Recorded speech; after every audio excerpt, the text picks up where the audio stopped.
સામાન્ય જ્ઞાનમાં તેનો ખૂબ જ અગત્યનો વિડીયો છે.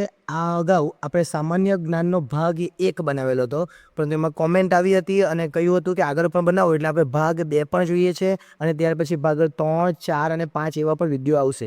એટલે આજે આપણે સામાન્ય જ્ઞાનનો ભાગ 2 જોવાના છે. આપણે ત્યારે પણ ઘણા બધા પ્રશ્નો જોયા હતા, આજે પણ આપણે ઘણા બધા પ્રશ્નો જોઈશું, જેથી કરીને તમને કોઈ મુશ્કેલી ન થાય. ચલો પ્રશ્નોની શરૂઆત કરીએ.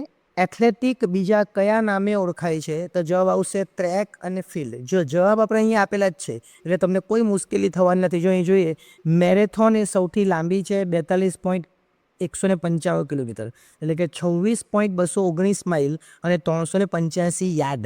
એટલે કિલોમીટરમાં પૂછે તો આ રીતના લખવાનું, માઇલમાં પૂછે તો 26.219 અને યાર્ડમાં પૂછે તો 385. એટલે આ પ્રમાણે બધા પ્રશ્નોના જવાબો તમને મળવાના છે, એટલે ખાસ ધ્યાન આપજો. જો અહીંયા સ્પોર્ટ છે, મેરેથોન છે, બધી જ વસ્તુ અહીંયા આપેલી છે. એટલે આપણે પહેલાં ટ્રેક એન્ડ ફિલ્ડ આપણો જવાબ અહીંયા આવશે.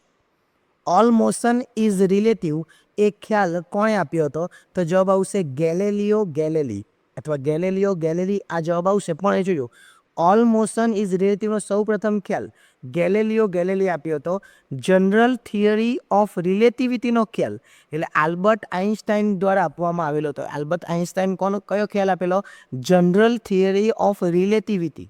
એટલે આ જે જવાબ છે એની અંદર આલ્બર્ટ આઇન્સ્ટાઈન ક્યારે આવશે? જ્યારે આ પ્રશ્ન પૂછાય ત્યારે. એટલે એવા પ્રશ્નોના જવાબો પણ આપણે શીખવાના છે.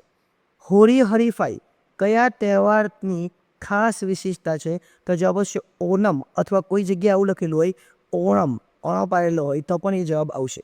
ઓનમ ઉત્સવ કેરળ રાજ્યમાં મનાવવામાં આવે. ક્યાં મનાવવામાં આવે? તો કેરળમાં. રોગાલી બિહુ એ અસમમાં આવે. આ રોગાલી બિહુ છે, અથવા રંગોલી બિહુ બી આવી શકે, તો એ અસમમાં આવે. નવરાત્રિ, આ નવરાત્રિ ક્યાં આવે? ગુજરાતમાં આવે. અને પોંગલ આવે તો પોંગલ ક્યાં આવે? આંધ્રપ્રદેશમાં આવે. એટલે આ રીતના આ પ્રશ્ન એક જ છે, પણ તમને 4 રીતે પૂછાઈ શકે આવું. એટલે 4 પ્રશ્નો આપણે અહીંયા કરેલા કહેવાય. એટલે 4 પ્રશ્નોની તૈયારી આપણે કરી છે. ત્યાર પછી આગળ 8 બીટ એટલે શું? 8 બીટ, બીટ એટલે શું? બાઇટ. તો જોઈએ, એક નિબલ એટલે 4 બીટ અને 8 બીટ એટલે 1 બાઇટ. 8 બીટ એટલે કેટલા કહેવાય? 1 બાઇટ કહેવાય. અને 1 બાઇટ એટલે 2 નિબલ કહેવાય. 1 બાઇટ એટલે કેટલા નિબલ? 2 નિબલ. 1024 બાઇટ એટલે 1 કિલોબાઇટ, જેને આપણે કેબી કહીએ. અને 1024 કિલોબાઇટ એટલે 1 મેગાબાઇટ, જેને આપણે એમબી કહીએ. અને 1024 મેગાબાઇટ એટલે 1 જીબી કહીએ, એને ગીગાબાઇટ. એટલે નિબલ, કિલોબાઇટ એ શું છે એ ખબર પડવી જોઈએ. કદાચ આપણને કેબીથી ખબર હશે, કેબીનું ઉપર આપણને ન ખબર હતી. કઈ? 1 નિબલ એટલે 4 બીટ, પછી 8 બીટ એટલે 1 બાઇટ, અને 1 બાઇટ એટલે 2 નિબલ. કે 1 નિબલ એટલે 4 બાઇટ, તો 2 નિબલ એટલે 8 બાઇટ થઈ, અને 8 બાઇટ એટલે 8 બીટ એટલે 1 બાઇટ થયું. અને આપણને 1024 બાઇટ એટલે 1 કેબી કહેવાય. એ કેબી તો આપણે જોયું નથી, આપણે તો કેબીથી શરૂઆત કરીએ. એટલે એની આગળના 3 મુદ્દા પર ખાસ ધ્યાન રાખજો. રસીકરણ એ રોગ પ્રતિકારક શક્તિનું સમાનાર્થી છે. Artificial passive. શું જવાબ આવશે? Artificial passive. ત્યાર પછી આગળ અંતારા કયા દેશની સમાચાર સંસ્થા છે? તો જવાબ આવશે ઇન્ડોનેશિયા. તો મલેશિયા અને તુર્કી બી આપેલું છે, તો તુર્કીની સમાચાર સંસ્થા પૂછે તો અંકા અથવા ANK, અને મલેશિયાની પૂછે તો બેનામા. એટલે આપણને બંને અહીંયા આપી દીધી છે. 3 પ્રશ્નો પૂછે તો આપણને આવડવું જોઈએ. અંટારા આવે તો ઇન્ડોનેશિયા, તુર્કી આવે તો એન્કા, મલેશિયા આવે તો બેનામા. હવે તમને પૂછે અહીંયા કે એન્કા કયા દેશની છે? તો આવશે તુર્કી.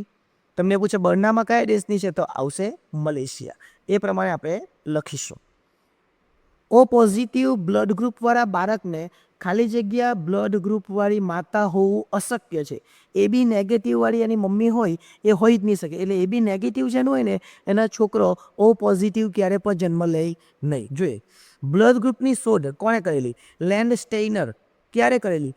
1937માં. નામ પૂછે તો લેન્ડ સ્ટેનર, અને 1937માં.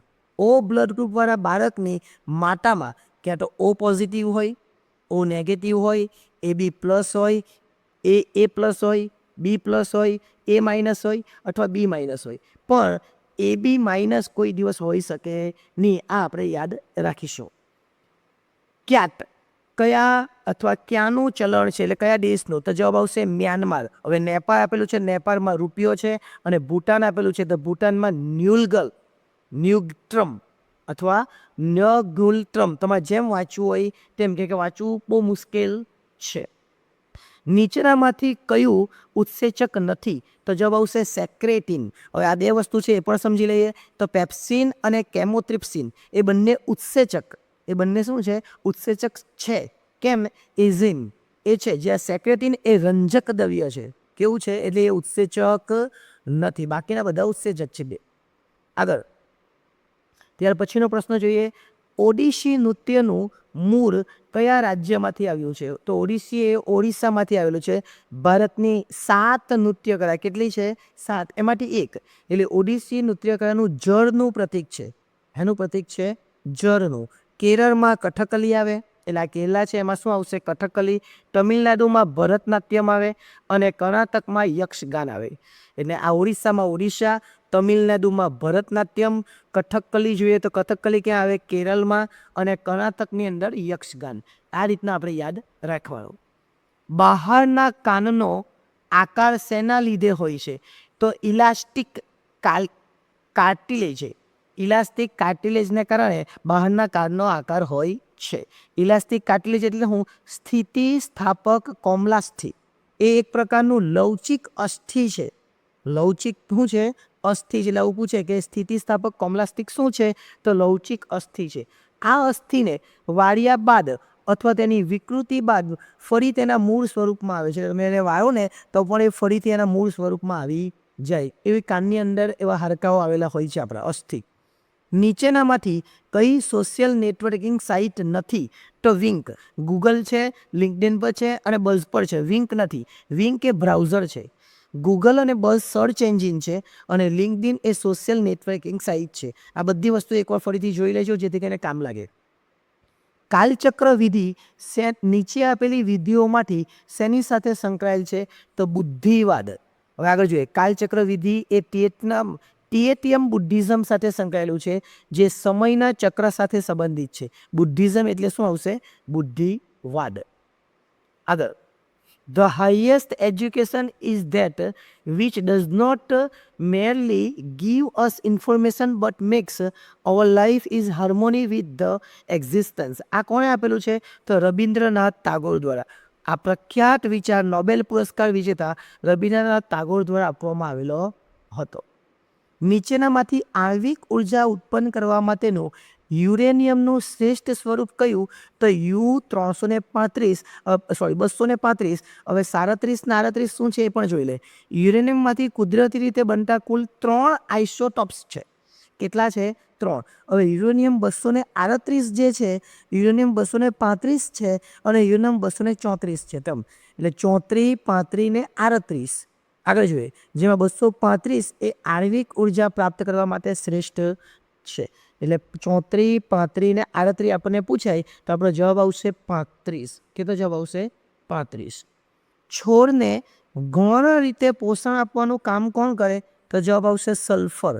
તો જોઈએ આગળ. છોડમાં મુખ્યત્વે પોષક તત્વો કયા કયા? નાઇટ્રોજન હોય, ફોસ્ફરસ હોય, પોટેશિયમ હોય. આગળ. જ્યારે ગૌણ પોષક તત્વોમાં કેલ્શિયમ હોય, મેગ્નેશિયમ હોય અને સલ્ફર હોય. તો અહીંયા શું આપેલું છે? કેલ્શિયમ, મેગ્નેશિયમ આપટે અહીંયા તો જવાબ એ આવટે. તો અહીંયા શું આપેલું છે? અહીંયા આપેલું છે સલ્ફર. એટલે આપણે ગૌણની અંદર શું લઈશું? કેલ્શિયમ, મેગ્નેશિયમ અને સલ્ફર. અહીં એક જ વસ્તુ આપેલી સલ્ફર એટલે. અને પોષક તત્વોમાં મુખ્ય કયા હોય? તો નાઇટ્રોજન, ફોસ્ફરસ અને પોટેશિયમ. એટલે નાઇટ્રોજન અને ફોસ્ફરસ એ કયા છે? એ મુખ્ય પોષક તત્વો છે અને સલ્ફર, મેગ્નેશિયમ અને કેલ્શિયમ એ ગૌણ છે. આગળ જોઈએ. અણુ ખાલી જગ્યા પ્રકારના પરમાણુઓથી બનેલું છે. અણુ 3 પ્રકારના પરમાણુથી બને. પ્રોટોન, ન્યુટ્રોન અને ઇલેક્ટ્રોન. કયા કયા આવે? પ્રોટોન, ઇલેક્ટ્રોન અને ન્યુટ્રોન. ગાંધીજીનો જન્મ કઈ સાલમાં થયો હતો? આવો પ્રશ્ન પૂછાવો નહીં જોઈએ પણ પૂછાયેલો છે એટલે આપણે જોઈ લે. 1869. 2 ઓક્ટોબર 1869 પોરબંદરમાં તેમનો જન્મ થયો હતો. જન્મદિવસની યાદમાં આંતરરાષ્ટ્રીય અહિંસા દિવસ ઉજવવામાં આવે છે. એટલે એવું કે ને આંતરરાષ્ટ્રીય અહિંસા દિવસ ક્યારે ઉજવવામાં આવે? તો એ પણ ગાંધીજીના જન્મદિવસ એટલે 2 ઓક્ટોબર 1869 ઉજવવામાં આવે. આલ્બેટ્રોસ એ શું છે? તો દરિયાઈ પક્ષી છે. શું છે? દરિયાઈ પક્ષી છે. ત્યાર પછી આગળ અને છેલ્લો સવાલ. સમૂરી ક્રાંતિ સાહિત્ય કૃતિના લેખક કોણ હતા? તો કિશોરલાલ મસરૂવાલા. કિશોરલાલ મસરૂવાલાનો જન્મ પૂછે તો 1890માં મુંબઈમાં થયો હતો. તેમનું મૂળ વતન સુરત હતું અને તેઓ 1946થી જીવંત પર્યંત એટલે કે 1952 સુધી હરિજન પત્રના તંત્રી રહ્યા હતા. એટલે હરિજન પત્ર કોણ લખતું હતું? તો કિશોરલાલ મસરૂવાલા. સમૂરી ક્રાંતિના લેખક કોણ? તો કિશોરલાલ મસરૂવાલા. એમનો જન્મ ક્યાં થયેલો? 1890માં મુંબઈમાં. એમનું મૂળ વતન શું હતું? તો સુરત. એટલે આ રીતના આપણે પ્રશ્નોના જવાબો આપવાના રહેશે. અહીંયા આપણે ભાગ 2 પણ પૂરો કરીએ છીએ અને ભાગ 2માં પણ ઘણા એવા પ્રશ્નો લીધા જે કામ લાગે એવા છે. આપણે તમે ઓછા પ્રશ્નો દેખાય છે તમને, પરંતુ એ ઓછા પ્રશ્નો નહીં હતા. એક જ પ્રશ્નોની અંદર આપણે 4-5 પ્રશ્નો હતા. એટલે ઘણા બધા પ્રશ્નો આપણે શીખ્યા છે. નેક્સ્ટ ટાઈમ જ્યારે ભાગ 3 જોઈશું ત્યારે બીજા પણ વિડીયો આવશે. એટલે સામાન્ય જ્ઞાન માટે તૈયાર રહેજો. હજુ આપણી પાસે ઘણો બધો સમય છે. એટલે રોજ અલગ અલગ વિડીયો આવશે. શિક્ષક અભિયોગ્યતા કસોટીના વિડીયો પણ આવશે, રિઝનિંગના વિડીયો પણ આવશે. એટલે એના માટે આપણી ચેનલને સબસ્ક્રાઈબ કરવાનું ભૂલતા નહીં. આભાર.